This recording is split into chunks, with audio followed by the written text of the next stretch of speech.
Hey everybody, welcome back to the channel. Today I'm here to break down the NFL Week 9 slate. I'm gonna go over every single position today, so we got a little bit of a longer video, so make sure to just get ready, sit down, relax.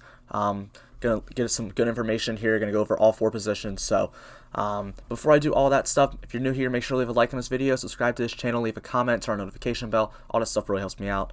Had a lot of growth throughout NFL season. Want to hit 400 subscribers by Thanksgiving. We're halfway there, 50 more. So make sure to hit that like and that subscribe. It takes like 2 seconds of your time, and it is free. If you want to get more of my content, you can always subscribe to my Patreon. It's only $10 a month. You're going to get a ton of articles, a ton of rankings, a ton of stats, so ton of notes. So be sure to check that out. I'll put the link in the description below. But let's get into the players, where we are going to start out with the quarterbacks, and Deshaun Watson is the first quarterback we're going to talk about. He is going to be going up against the Jacksonville Jaguars in a game that has a total of 51. The offense versus defense does give him a positive matchup. They are favored in this game, but I'm really not too worried about it. This game should be, I guess, decently close. I think the Texans should win this game because, I mean, the Jaguars are on a backup quarterback. But I do like Deshaun Watson, brings you some rushing upside. And the Jaguars have allowed the third most points to opposing quarterbacks this year, so he is in a very, very good spot. I always like playing Deshaun Watson pretty much every week unless he's in a super tough matchup against Jacksonville. Should have a pretty good day. It looks like he's got some good stacking options with Brandon Cooks and Will Fuller. So Deshaun Watson, definitely someone I have some pretty solid interest in. Patrick Mahomes is up next. Pretty much always going to be interested in Patrick Mahomes, man. I mean, if you're playing the Carolina Panthers this week, game total is 52.5. They're favored. It's a positive spot. The Panthers' defense has actually been pretty solid, only allowing 26 points to quarterbacks, but the total on this game is still 52.5. And I'm pretty much at this point just never going to say not to play Patrick Mahomes. He's just always going to be someone who's in play for me. I mean, he's got great stacking options with Tyreek Hill and Travis Kelce. You can always throw in like a Mecole Hardman, or if Sammy Watkins is back this week as well. So I'm going to really like Patrick Mahomes going into this game. Really like his pass catching options. They have some good matchups on the outside with Dante Jackson and Russell Douglas. So Patrick Mahomes does look pretty solid. Josh Allen is going to be my favorite quarterback play of the week. This game has a line of 55, the highest total game on the slate, and they're going up against the Seattle Seahawks, who have allowed the most points to opposing quarterbacks in the league. And that happens for a few reasons. One, the Seahawks pass rush is like the worst in the league. They cannot rush the passer at all. And that just, I mean, the secondary isn't great, but because there's no pass rush, it just makes the secondary look even worse. And the Seahawks are always playing ahead, so teams are just playing from behind against Seattle, and that's going to allow Josh Allen to be throwing the ball a ton. So Josh Allen, absolutely love him. Love his stack options. Probably just going to run a ton of Josh Allen to Diggs and John Brown stacks. So you want to throw in Cole Beasley, you can do that as well. But Josh Allen looks fantastic. Just my favorite quarterback play of the week. I'm going to be stacking him a ton everywhere. Just, in a spot they're going to be playing from behind against Seattle in the highest scoring game of the week. I'm going to want to attack that everywhere. Drew Lock is going to be one of my punt options this week. Very, very cheap on Draftkings, only like $5,200. The line of this game is set at 50 right now, and they're going up against the Atlanta Falcons and will be playing from behind. And Atlanta's allowed the second most points to opposing quarterbacks. Their secondary is also horrible. They get no pass rush. It's pretty much the same things as Seattle. Like, look, they don't have a good pass rush, they don't have a good secondary, and teams are always playing from behind against them. Not always, but a lot of the time. So Drew Lock's got all those spots. I mean, yeah, it is Drew Lock. Like, you're not going to feel good about playing Drew Lock because he just hasn't put up a ton of good numbers this year. But he does have some solid stacking options in Noah Fant and Jerry Jeudy. So I do like going to those two a good bit. Up next, we're going to go on the other side, Seattle-Buffalo, Game 2, Russell Wilson. The game total is still 55. They are favored in this game. The Bills have been like middle of the pack, 17th most points allowed to quarterbacks, but I'm really not too worried about that. This is going to be a super high scoring game, and when I get the highest scoring game on the slate, I want both sides. We all know what DK Metcalf brings to the table. We all know what Tyler Lockett brings to the table. Those guys are absolute studs. I'm going to love stacks to both of those guys this week from Russell Wilson. Just looks like an absolute dream game. This is going to be a great game to watch, too. Two really good teams. So Russell Wilson stacks. Russell Wilson as himself. If you want to go to cash, like it. Tournaments, like it. So I think it's a great play. Jake Luton, yeah, I know what you guys are saying. Really? Jake Luton, the backup for Jacksonville? You're really talking about him? Yeah. I mean, yeah, he's not good. Like, I'm not going to come out here and say, yeah, Jake Luton's really good at football, because he's not. But he is only $4,900 on Draftkings, and his stacking options are cheap. So DJ Chark is only like $5,500, and Laviska Shenault is $4,200. Those guys are really, really cheap, and they're going up against a Houston Texans team that can't really guard anybody. This game has a 51 game total, and the Texans have allowed the 8th most points to opposing quarterbacks so far this year. They're going to be playing from behind.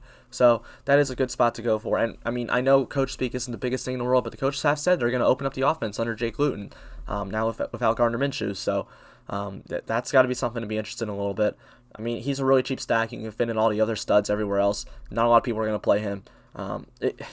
I'd only play him if I'm playing like a ton of lineups. If I'm only playing a few lineups, I'm definitely not getting there. He's definitely the quarterback I'm the least interested in on this video, but I just felt like I think it's neat to talk about him because he's only $4,900. I think he's even okay for cash. But if you're playing a cheap cash quarterback, I'd go Drew Lock, honestly. Derek Carr's up next. He's another cheap guy, $5,800, going up against the LA Chargers. This game has a total of 51.5, and the Raiders are slight favorites. The Chargers defense has just not been good this year, just because, they've just been destroyed with injuries. They have good players. Derwin James hasn't played a game this year. Like, they just have had injuries. They're allowing the fourth most points to opposing quarterbacks. Derek Carr's never someone I'm really too excited to play, but he's been consistent this year, getting about 20 points a game right now. He's been a consistent fantasy threat, so I don't hate going there at all. I like his pass catchers, always like Darren Waller. Henry Ruggs looks to be in a pretty good spot this week, so is Nelson Aguilar on the outside. So those are two guys you can stack with Derek Carr. Always want to make sure I have a Darren Waller in my Derek Carr stacks at least, but I usually like to go Darren Waller and then one of those other two. So Derek Carr, definitely someone I've got some interest in. Probably not one of my top plays on the slate, but definitely going to have some interest in. Justin Herbert, I really like going into the Vegas on the other side of this game, 51.5 game total, and they are not favored in this game. And all Justin Herbert's done since he come into the league is just put up numbers. This guy looks like a stud. He's been balling out recently. The Raiders have allowed the 9th most points to opposing quarterbacks. I love Herbert's pass catching options. Keenan Allen, Mike Williams are just absolute studs. These are guys that you can stack with him pretty easily without having to break the bank too much. Love running it back with like a Josh Jacobs or a Darren Waller. Or also Hunter Henry for Justin Herbert stacks as well. But really do like going to Justin Herbert. $6,900. He's $100 cheaper than Lamar Jackson. Who would have thought that coming into the year? But yeah, he looks really good. Definitely someone I want to attack. And then the last quarterback I'm going to be interested in is Kyler Murray, going up against the Miami Dolphins. Now this game doesn't have as high of a total, only 48 implied total for both teams. Miami defense has kind of been pretty solid this year, only allowing the 25th most points to opposing quarterbacks. But Kyler Murray's not going to have a ton of ownership this week, and we know Miami's defense isn't. It's kind of suspect. Like you know that defense isn't as good as everything has been showing. Especially like last week, they just lit up the Rams, and the Rams just aren't that good. So I'm not really expecting that defense to really show up that much. Kyler Murray is the number one quarterback in fantasy football this year. He does bring you a ton of rushing upside. He does have a very natural pass catching stack option with DeAndre Hopkins. So. I think this game could score a little bit more points because I think both these defenses have looked solid this year, but I don't think they're as good as the numbers show. And we're only halfway through the season, so we could see that change, take a swing the second half of the season. So I do think this is a sneaky stack game, this game as well. I don't hate Tua as well on the other side. Didn't really put him in the video, but I don't hate going there as well. So Kyler Murray, I do have some interest in. We're going to transition over to the running backs, where we're going to start out with the Miami Dolphins. So the Miami Dolphins are kind of a disaster in the backfield right now, and we just sort of have to figure it out. So Matt Breida and Patrick Laird are the two I expect to take the most snaps because Myles Gaskin's on the IR. But Matt Breida is also questionable this week. So if he misses, then it's Patrick Laird and I guess Jordan Howard, but Chandler Cox is there. There's a few other guys there that are on that roster that, I'm expecting a backfield by committee. But if Breida plays, he's going to be chalky. And Breida, Laird, and Jordan Howard are all the same price. I didn't really put Jordan Howard here. I'm not really going to go into the usage of all these things, but because we don't know what it's going to be because there hasn't been a game without Gaskin yet this year. But Patrick Laird is going to be very low owned, and I don't really want to play a chalky Matt Breida in a committee that might be a backfield. These guys are both really cheap, and if you're going to pivot off of Breida, it's just an easy pivot to Patrick Laird, in my opinion. I think both these guys are fine. I want to play him in cash, but if you want to get him in tournaments, if you want to just full fade these running backs too, I think that's a fine option as well. You don't need to go there, but I don't think a lot of people are going to be getting to Patrick Laird at all. They are not favored in this game, but both these guys get usage in the passing game. The Cardinals allowed the 13th most points to opposing running backs this year, so it is not horrible. J.K. Dobbins is another value running back. He's only $4,900 on Draftkings this week. They're going up against the Indianapolis Colts, which is kind of a tough matchup, and they actually aren't favored. Like, I'm surprised to see the Ravens underdogs, but they're on the road. But J.K. Dobbins last week, Mark Ingram played him and Gus Edwards both had 17 touches without Gus Edwards in the field or on the field. Without Mark Ingram on the field. Mark Ingram is still questionable, has not practiced yet this week. I don't think he is going to play. But, J.K. Dobbins, when we go look at his usage last week, he saw 15 carries and 2 targets. So that's pretty encouraging. And he's just a better running back than Gus Edwards. Like, this guy's actually a stud, a really good college running back. I like what he's done, how he's looked already at the NFL level. He's averaging 6.67 yards per carry, so that's really high, one of the highest in the league right now. So I think this guy he could have a breakout game here. The Colts are a tough defense, 30th best defense against the run, but I don't really care. James Conner should be one of the chalkiest plays on the slate this week, going against the Dallas Cowboys. The game total is only 41.5 game total, but the Steelers are major favorites. I mean, Dallas is just bad. They're bad everywhere. Bad offense, bad defense. That team is a disaster. They have allowed 8th most points to opposing running backs so far this year, and they're just going to be major favorites against playing from ahead the whole time. So James Conner is going to get a ton of usage. When you go look at James Conner, he has 23 red zone carries and 9 inside to 5 carries. It's higher than you'd expect. Like, I mean, he's not the highest in the league. Like, he's not Derrick Henry, but he definitely gets a good bit of usage in the inside the 5-yard line. When you go look at the usage, he is averaging 20.6 touches per game, 3 targets per game, and 17 carries per game. So I think that could go up a little bit if they're playing from ahead so much that it just sort of run out the clock. So James Conner, to me, looks like to be in a really, really good spot. He's definitely someone I want to get a ton of exposure to. And I mean, I think he should be popular this week, but as of now, I haven't seen a ton of ownership going towards him. It's been going more to like Dalvin Cook. I mean, as you know, that's fine. I understand that. But if James Conner's going to be lower owned again, like, I think this is a spot where just attack him. Absolutely love going to that spot. The other guy is kind of popular running back right now is James Robinson going against the Houston Texans because, I mean, everyone just loves to attack the Texans on the ground this year, as will I continue. The line of this game is 51. They are going to be slight underdogs, but James Robinson's probably going to get more usage in this offense now without Gardner Minshew, honestly. The Texans have allowed 3rd most points to opposing quarterbacks. We've seen James Robinson get 14 red zone carries and 2 inside to 5 carries. Hasn't seen a target in the end zone yet, though. When we go look at the usage, he is averaging 19.85 touches per game, averaging 4.5 through the air and 15.5 on the ground. So James Robinson looks pretty good to me. You know, just a great spot. Houston's just a team you just love to attack from the ground, and I'm just going to continue to go there. Derrick Henry, at this point, I'm just like never going to tell anybody not to play Derrick Henry. Like, he's in a tough matchup this week. They're playing the Bears. They're favored. The line is a 46.5 line. So that is, I mean, it's a little nerve-wracking, you know, seeing them going up against the Chicago Bears, but it's still Derrick Henry. I mean, the usage for him has just been insane this year. 41 red zone carries and 12 inside to 5 carries. Leads the league in red zone carries. I think he's second in inside to 5 carries for running backs this year. I believe Zeke's ahead of him. So Derrick Henry is just, you know, he's just getting a ton of usage, the usage that you want to see from running backs. He is averaging 23 carries per game and 2.5 targets per game, more targets than we're used to seeing from him, getting to 25.57 touches per game.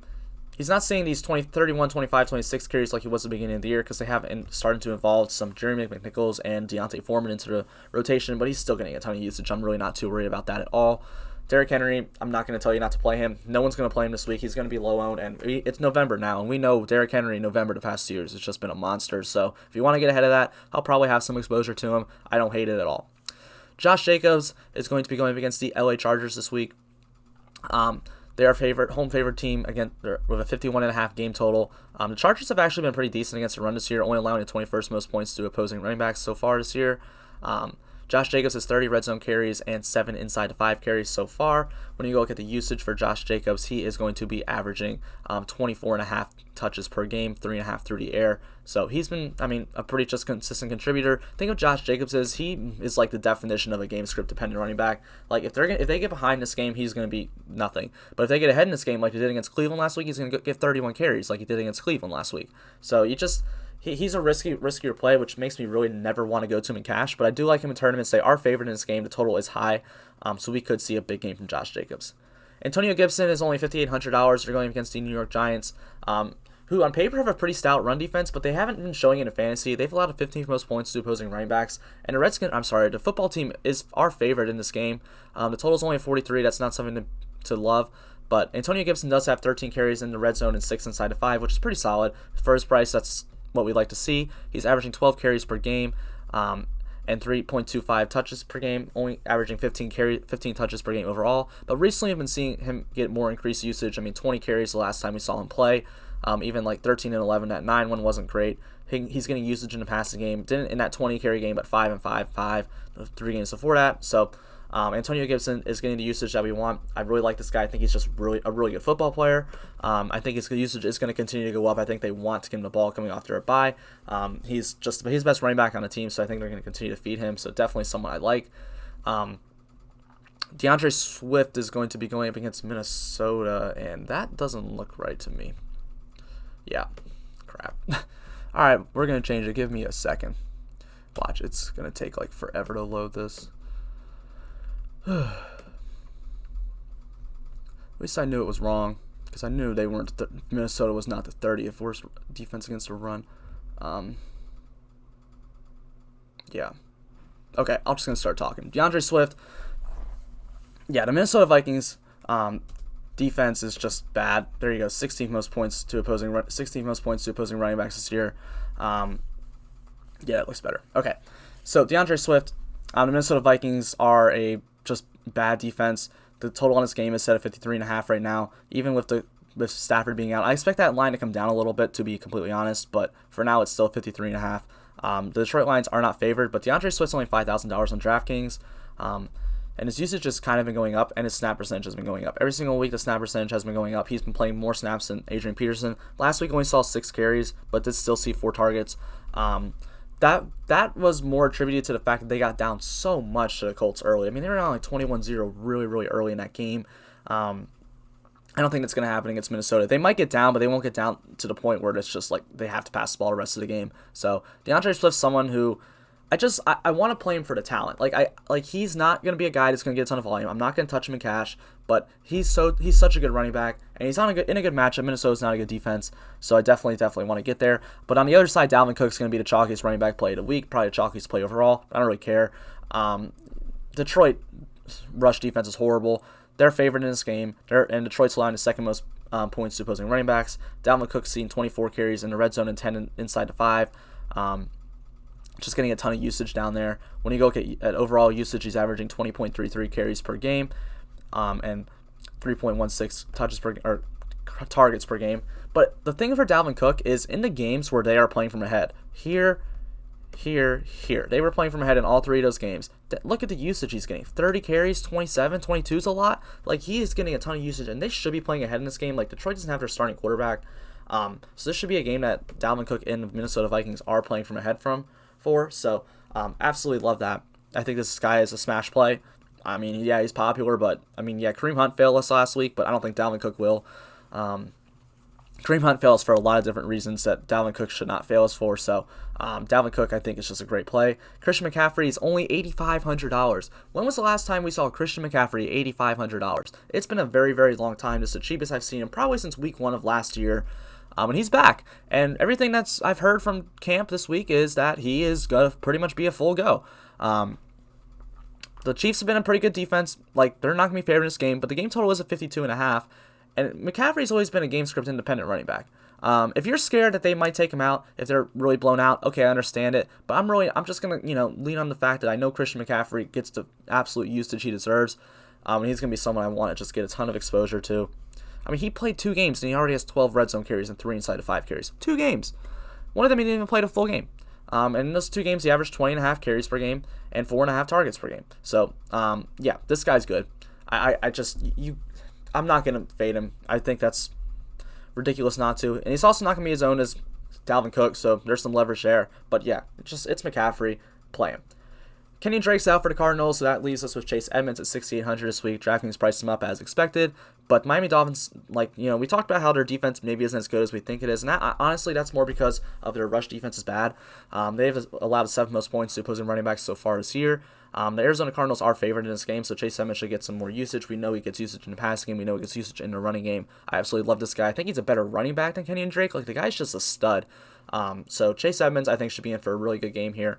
And, I mean, he's not as owned as I thought he was going to be. I think after the Alexander Madison week, people are a little bit cautious to play his backup running backs. But Alexander Madison fails for a lot of reasons that I don't think Chase Edmonds should fail us for. So, and Chase Edmonds is, legit. This guy could start on a lot of teams in the league. He's a really good running back. So, this is definitely a spot I really want to get to. I think Chase Edmonds is in for a really good week. Maybe not in cash, but in tournaments, I definitely want him. And then I'm going to talk about the Seattle backfield. Actually, since I put this together, Carlos Hyde has been ruled out, so I don't really need to worry about him. Carlos Hyde's out. So, Chris Carson, DJ Dallas are where it becomes interesting. Chris Carson is questionable this week, but if Chris Carson misses, DJ Dallas is my favorite running back play on the slate, and he'll be really chalky. But if Chris Carson's in, DJ Dallas is pretty much irrelevant. This is the high solo game, 55 game total. They are favored in this game, and the Bills allowed the 14th most points to opposing running backs, so a pretty solid matchup. When you go look at the usage for Chris Carson, he's averaging 12.33 carries per game and 4 targets per game, so he's getting pretty solid usage. But DJ Dallas last week in the game without Chris Carson had 18 carries and 5 targets. So he saw 23 touches last week, DJ Dallas. So Chris Carson were to miss this game as well, I don't think Travis Homer's any sort of threat to him. This team likes DJ Dallas. He's a good running back. He's going to be a starter at some point in his career as well. Dude's just a stud. So DJ Dallas is definitely someone I have some interest in if Chris Carson's out. Obviously, if Chris Carson's in, I really don't want any of that. But if Chris Carson is out, DJ Dallas is definitely one of my favorite value plays on the entire slate. We're going to transition over to the wide receivers, where we're going to start out with Stephon Diggs for the Buffalo Bills going against that Seattle team. Look, Seattle, the worst team to opposing quarterbacks, and the number one team against, or the worst team in the league against opposing wide receivers. Buffalo Bills are not favored in this game. I already talked about how much I love Josh Allen. I just like stagnant to Stephon Diggs anymore. In games that John Brown has played, we've seen Stephon Diggs average 8.66 targets per game. That's a very good number. He's seen 18 red zone targets and 5 end zone targets, so he's getting usage pretty much everywhere. He's going to get a matchup with Shaquille Griffin, assuming he plays. That is, I mean, it's fine. Nothing to really too much to worry about, so definitely interested there. We're going to go to the Pittsburgh Steelers wide receivers where they get to face off against the Dallas Cowboys. Terrible cornerbacks. Now they're down Darryl Worley. Yeah, that's just, yeah. That number one corner is gone. So Trevon Diggs is the number one guy, and Trevon Diggs is bad. So it looks like a really good spot for these Pittsburgh wide receivers. I don't really have a view on which one I like more. I think Deontay Johnson probably just because he's the cheapest one. When we look at the usage, we're seeing Chase Claypool average, only 3.75, but he's definitely taking over the number 2 role over James Washington. So saw 9 targets last week. I think that's what we're going to be seeing from normally. Deontay Johnson got hurt in that game last week again. What else is new if Deontay Johnson's here? He still played through it, but everything that I've heard said that the reason he wasn't getting the usage is because of his injury. Just wasn't looking as good. But he is back. He's a full go for this week, so I'd expect him to get back to these ridiculous amount of targets. Juju Smith-Schuster is averaging 9 a game right now, so he's definitely someone I want to have some exposure to as well. I don't really have a read on which one I like more. I think Deontay Johnson probably is the one I like the most. Because he's seen 8 red zone targets in 4 games. So yeah, he's getting usage there that none of the other guys really seem to get. So I think Deontay Johnson is probably my favorite one out of the 3, and he's also cheaper than the other 2. But they're all still great plays. I'm not going to stack the Pittsburgh Steelers because of this game total, but I love one-offs of these guys in tournament lineups. If you want to play any of them in cash, I think they're all viable. Probably wouldn't go there. I think there's other guys around them. If I'm playing one in cash, it is Deontay Johnson, but I don't think you have to. Brandon Cooks and Will Fuller are Houston Texans wide receivers going up against the Jacksonville Jaguars. The game total for this game is set at 51. It's a good positive matchup. They are favored in this game.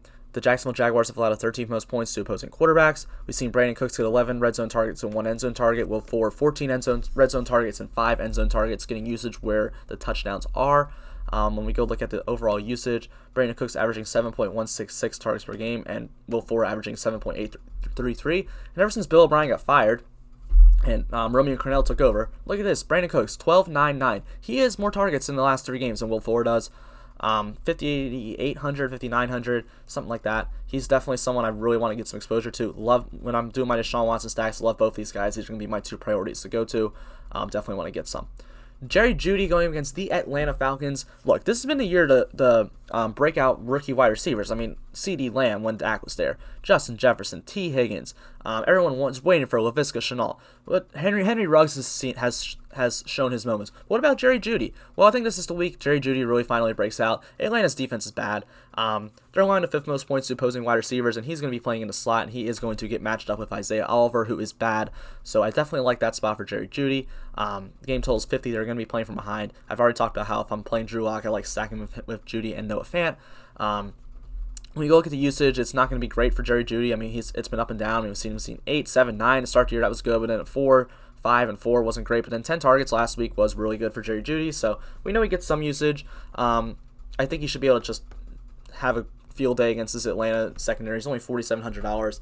If he doesn't do much, he doesn't do much. But I think this is definitely a spot where he really should succeed. Keenan Allen and Mike Williams going up against the Las Vegas Raiders. 51.5 game total. They are not favored in this game. Keenan Allen and Mike Williams are going to be going up against Vegas secondary that just isn't that good, allowing the 18th most points to opposing wide receivers. They're going to get great individual matchups, especially Keenan Allen in a slot against LaMarcus Joyner, who's been horrible this year. Keenan Allen, $7,000, and this guy's usage has been just ridiculous, averaging 12 targets per game. Mike Williams averaging 5 per game, but we know Mike Williams' ceiling is really, really high, and when they're playing from behind, this could be a spot where he looks really good. Definitely like Herbert stacks, definitely like these guys in one-offs as well. Want to have some exposure to both. Allen Robinson's not going to get any ownership this week going up against the Tennessee Titans, but the Titans defense is bad. Like, I know Allen Robinson's kind of in a salary price range where, like, you have the guys above him who have these really, really high ceilings, and the guys below him are pretty good values. But Allen Robinson's not going to get owned, and Allen Robinson's, like, really good. And I know Nick Foles is bad, and he has not looked good for Allen Robinson at all. I'm not going to stack the Bears, but Allen Robinson as a one-off does look very, very good. The total on this game is 46.5. They are going to be playing from behind, and the Tennessee Titans allowed the 6th most points to opposing wide receivers. When you look at the usage, he has 14 red zone targets and 6 end zone targets. He's getting usage in a place where with a high upside. And overall, I mean, he's averaging 9.625 targets per game. Yeah, the last 2 weeks he hasn't seen as many, but he gets to play the Titans this week. I mean, he saw the Saints last week, which is it's not a great secondary, but it's not bad either. And then the week before that was the Rams game, which was just a disaster anyway. So I think Allen Robinson's a fine play. No one's going to play him. And I mean, he has upside. He's Allen Robinson. Marvin Jones Jr. going up against the Minnesota Vikings this week. They've allowed the 16th most points to opposing wide receivers so far this year, and they are not favored in this game, going to be playing from behind. Marvin Jones Jr. is coming off a 2-touchdown game last week against the, who they played? Indianapolis Colts. So this is pretty much a middle-of-the-pack matchup overall. Vikings secondary is not good, but like Marvin Jones isn't especially great either. Has 12 red zone targets and 6 end zone targets this year. When you go look at the usage, the 2 games without Kenny Golladay. Oh yeah, Kenny Galladay's out. I forgot to say that. Kenny Galladay's doubtful. He's probably not going to play for Detroit this week. In those 2 games when Kenny Golladay missed earlier this year, we saw Jones average 7 targets in those 2 games. So he's going to get usage. I don't think he's going to get some major usage bump like a ton of people think he's going to get, but he is going to get a little bit of a usage bump. So I definitely like him. I mean, he's got upside in a pretty solid matchup against Minnesota. So there is definitely the upside there. On the other side of the game, you have Justin Jefferson and Adam Thielen going up against the Detroit Lions. In a matchup that's fantastic. The Detroit secondary is bad. Jeffrey Okudah, a rookie corner out of Ohio State, has been terrible this year. Amani Oruwari on the other side has been bad. I don't know who's going to match up on each side, but they both suck. So I want to go to both of them. They're favored in this game, 53.5 game total. They've allowed the 14th most points to opposing wide receivers so far this year. When you go look at the usage, Adam Thielen does have 16 end zone targets and 9 red zone targets. Justin Jefferson's more of like a deep threat, which is why I probably only want to put him in stacks or bring backs. Well, I'm not going to stack. Honestly, I'm not stacking Detroit. I probably won't stack Minnesota either, but they're definitely better than Detroit. So if you want to make stacks, that's where I'm going to go with Justin Jefferson. But Adam Thielen looks good by himself. He's averaging 7.57 targets per game, and Justin Jefferson's averaging 5.7 targets per game. So they have the usage. They're definitely guys I want to go to. Julio Jones is probably going to be the chalky wide receiver of the week here, going up against the Denver Broncos. We're expecting Calvin Ridley to miss. He's been questionable all week, has not practiced all week. We'll see what happens today, but he's trending towards not playing. After that injury last week, I didn't think he was going to be playing this week. So the total on this game is set at 50, and the Broncos secondary isn't good. They're allowing the 15th most points to opposing wide receivers so far this year. And Julio Jones is just going to get a matchup with, if AJ Bouye might not play either, which is even better, but then Michael Ojemudia if AJ Bouye is out. So just a great matchup. He's gotten 13 red zone targets, 6 end zone targets this year, pretty solid. When you look at the usage, he's averaging 8.16 targets per game. I expect that to go up a little bit with Ridley out, probably towards more like 10. And we know Julio Jones can explode. Julio Jones is someone I always play. Like, I never don't play Julio. He's just, because he's Julio Jones. When he's chalky, if I fade Julio Jones and he goes off, I'm never going to be able to forgive myself. And when he's low, and I always just lock in Julio Jones. So Julio Jones I'm going to get a ton of exposure to this week. I know it. Even if I don't play Matt Ryan stacks, I just know I'm still going to get Julio in lineups. So he's definitely someone that I want to get some exposure to. Robbie Anderson, DJ Moore for the Carolina Panthers are going to be going up against the Kansas City Chiefs. Matchup isn't great. The Chiefs allowed the 29th most points to opposing wide receivers this year, which is not fantastic. But this is a high-scoring game. The game total is set at 52.5, and the Panthers will be playing from behind. And both these guys have seen pretty solid usage so far this year. Robbie Anderson averaging 8.375 targets per game, and DJ Moore averaging 7.375. Both have usage in the passing game. They both are definitely plays that I think have a ton of upside, so I definitely like getting to both of them. DeAndre Hopkins is going to be going up against the Miami Dolphins. See what I'm saying? Like, okay, I was talking about that with Kyler Murray. Like, look, the Dolphins have not allowed a ton of points to quarterbacks, but look, they've already shown they've allowed a ton of points to running backs. And look at the wide receivers, 11th most points to opposing wide receivers. That's a really good number. The line in this game is only 48. They are favored in this game. DeAndre Hopkins actually is going to have a tough matchup against Xavier Howard on the outside, assuming that's who guards him. But it's DeAndre Hopkins, bro. Like, I'm not, like, there's just some wide receivers where I'm just really not scared of a matchup at all. And DeAndre Hopkins is one of those guys. We'll talk about the other one in a minute. But DeAndre Hopkins, I mean, he's a stud. I mean, he's going to get the usage. He hasn't got a ton of usage in the red zone and the end zone this year, but overall he's averaging 10.16 targets per game. We've seen him hit double-digit targets 3 times this year. That can happen this game. If you're playing Kyler stacks, love Hopkins by himself. Pretty much Hopkins is always in play for me. He's always in my player pool. I don't ever fade that guy because he's just freaking DeAndre Hopkins. Tyler Lockett, DK Metcalf. Metcalf's the cover guy, but I actually like Lockett more this week. Yeah, this is the game of the week. The Seahawks-Bills. I don't think anyone's denying that. The Bills have actually been pretty good against opposing wide receivers, allowing only 26 points to opposing wide receivers, but they haven't faced the wide receiver core like Seattle yet. They have not faced Tyler Lockett and DK Metcalf. And Tyler Lockett in the slot against Teron Johnson is awesome. Teron Johnson's not good. He's a bad slot cornerback. Tyler Lockett is going to torch him. I expect Tre'Davious White to stay on DK Metcalf all day. But as I said, DK Metcalf is one of those guys who I just don't really care. He's much bigger than literally every corner in the league. And Tre'Davious White's small. Like, Trey White's a really good corner. Like, I love Trey White. His jersey's hanging up right there. But, like, I don't. He should not be able to shut down DK Metcalf. I mean, he does great. Great for him, good for him. He's one of my favorite players, but he's not gonna be able to stop him. Like, nobody can stop this guy right now. Metcalf has 18 red zone targets and 8 end zone targets. Lockett has 15 red zone targets and 8 end zone targets. They're both getting usage in the spots you want them to get usage in. Lockett averaging 9 targets per game. Metcalf averaging 8.4 targets per game. I mean, they're just both studs. I love them in Russell Wilson stacks. I love them everywhere. These guys are just. They're just studs, man. And this game's going to be super high scoring. Seattle, is going to put up some points, and I really doubt that it's going to be all from the ground. It's going to be they're going to get a lot through the air this game. So at least one of these guys is going off. I want to stack both of them with Russell Wilson. I pretty much do it every single week. It's one of the stacks. Then him and Mahomes, I pretty much just find a way to get in lineups literally every week, unless for some weird reason I'm just not. They have a really brutal matchup or something. But this isn't a brutal matchup. So Tyler Lockett and DK Metcalf are totally in play, and we're going to close this out with my tight ends. Eric Ebron is going to be, let's zoom this in a little bit. Yeah.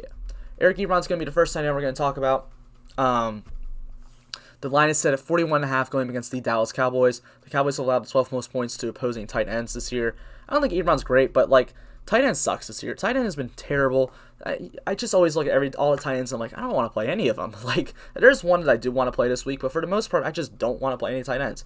But you have to. Eric Ebron has 10 red zone targets and 3 end zone targets. Those are good high upside targets for him. He is averaging 5.285 targets per game this year. And the last 4 weeks, he's been seeing it looks like a little bit more. Seen an 8 target game, 6 target game from Eric Ebron. So Dallas is bad defense, so I like attacking bad defenses. But the defense I really want to attack is the Atlanta Falcons. Noah Fant.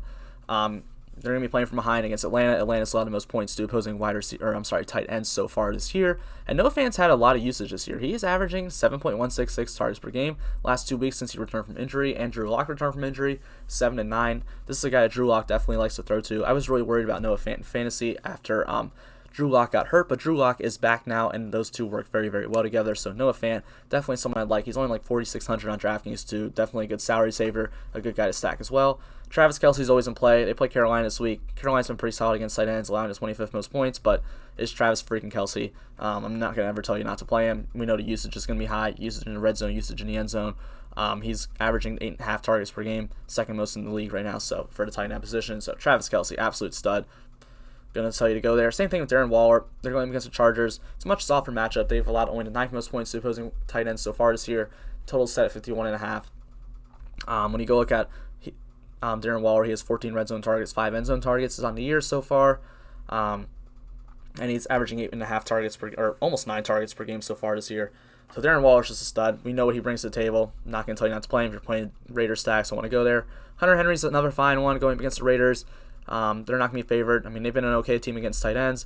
Hunter Henry isn't really getting the usage in the red zone, the end zone I would have liked to see from him this year, that I expected to see from him this year, but he is still getting usage overall, 6.5 targets per game. Probably not one of my favorite tight ends on Slate, but definitely someone I'm interested in.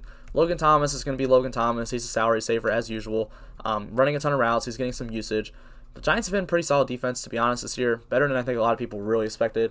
Lions 43 on this, but Logan Thomas is getting usage in the red zone, 10 targets in the red zone. In the end zone, only 3, but he is getting usage in the red zone. Those are good, high upside targets, averaging 5.75 targets per game and only like 3,000. That's a really good spot to go to. Jimmy Graham's going up against the Tennessee Titans. No one's ever going to play Jimmy Graham. I mean, I get it. He's old. He's Jimmy Graham. Like, he's not what he used to be. No one really wants to play Jimmy Graham. I think a lot of people forgot he was in the league until like a few weeks ago when he went off against the Bucs on Monday Night Football or Thursday night, whatever night that was. But Jimmy Graham, the Titans have not been a good defense. They've allowed the 15th most points to opposing wide receivers so far this year. This is definitely a spot I want to get to. Yeah, I mean, just Jimmy Graham's stud. 14 red zone targets, 6 end zone targets. I mean, he's just getting usage everywhere in the spots you want to get to. Averaging 6.5 targets per game, definitely a spot I want to get to. TJ Hawkinson's the other tight end I really love this week. Yeah, the matchup isn't the best in the world against Minnesota, but 53.5 total line. He's cheap. He's in the 4K range as well. They're not favored in this game. And TJ Hawkinson has the most end zone targets out of all these guys, 7 end zone targets, and he's right there after red zone targets, 13. They didn't really use him in the middle of the field, but when he gets to the red zone, the end zone, TJ Hawkins is there, averaging 5.85 targets per game. I want to get that. I want to get that usage. That usage is fantastic, and TJ Hawkinson is definitely someone I want to get some exposure to. And the last thing we're going to talk about is Hayden Hurst. I think he's going to get some more usage without Ridley on the field. The Falcons have already said they want to utilize him more anyway, and then now no Calvin Ridley. I think that's a really good spot for him to be used. Who are they playing? Denver is allowed in 20 most points to opposing tight ends. Fine matchup. Not really too worried about it. I'm really not, matchups with tight ends, unless they're really good matchups, I'm really not ever too worried about them. So, unless you're playing, like, you got the two extremes. You got Atlanta, who's horrible, and then you also got like Baltimore and Indianapolis. So you just don't play tight ends against, which is why there's no Mark Andrews or Trey Burton on this slate or on this video.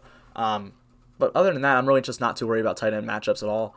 They're very what's the word? I don't know the word I'm trying to say right now, but Hayden Hurst, 7 red zone targets, 2 end zone targets isn't fantastic, but he's averaging 5.75 targets per game, so the upside's there. He's fine to stack with Matt Ryan if you want to stack Matt Ryan. But I think that's really all I got to say. Got through this video, got a lot of plays, talked about a lot of different players. If you have any questions, make sure to leave them in the description. Leave a comment below, ask me a question. Tell me who you think the best player at every position is this week. I'll go through mine. Noah Fant at tight end. It's definitely going to be Tyler Lockett at wide receiver. Right? Yeah, I mean, Tyler Lockett for sure. Yeah, or Jerry Jeudy, but I love Jerry Jeudy, so we'll go Tyler Lockett. That one feels more safer at wide receiver. For running back, we're going to go with, I want to say Dalvin Cook, but everyone says Dalvin Cook, so I'm going to go say James Conner. And then at quarterback, it is going to be Josh Allen. So tell me who you think your guys are in the description, in the comments. Thank you guys so much for checking this out. Make sure to leave a like and subscribe. It takes like 2 seconds.